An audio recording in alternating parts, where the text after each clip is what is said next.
Leslie Bruce Smith from Arbor Smith, a tree care company, and we've been taking care of shrubs and trees for a long time. I'm standing in front of a red twig dogwood, probably one of the most ubiquitous plants in the American landscape, at least in the Midwest.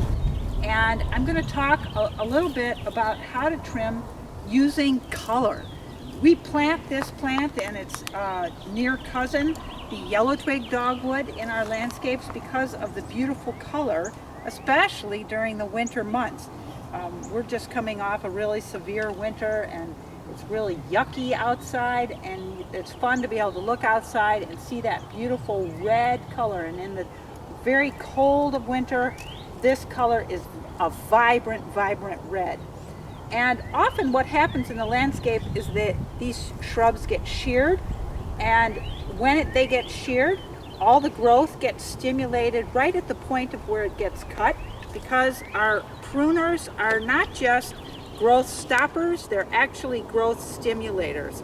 So before I begin cutting, I'm going to sterilize my loppers and my hand pruners using just straight rubbing alcohol that you buy at the local drugstore, and we just put it in a spritzy bottle and we keep it close by so that we can reapply it as needed.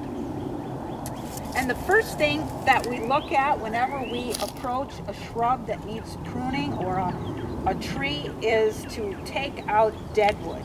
So I'm going to look down at the base of this plant, and it becomes very obvious pretty soon that the beautiful red branches are alive and the brown, sticky, ugly ones are in fact dead.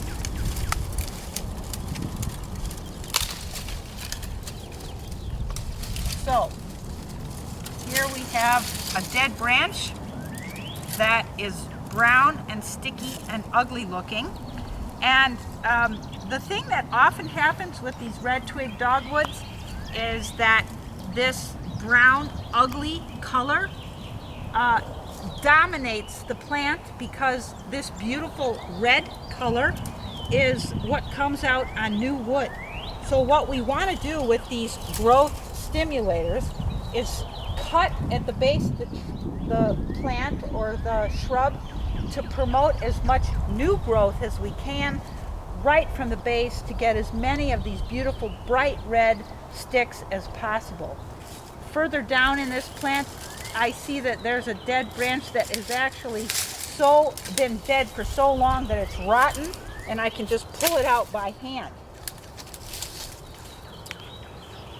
So as I go in here and begin to cut out, I'm cutting out branches that are growing towards the center of the plant and trying to keep the branches that are radiating out. And I just keep cutting off the ones that are dark and brown and keeping the ones that are beautiful and red. That's why we call it cutting by color. I can go around here to the back. And here I have another one that's, again, so old that I can just pluck it out. I don't even have to use my hand pruners.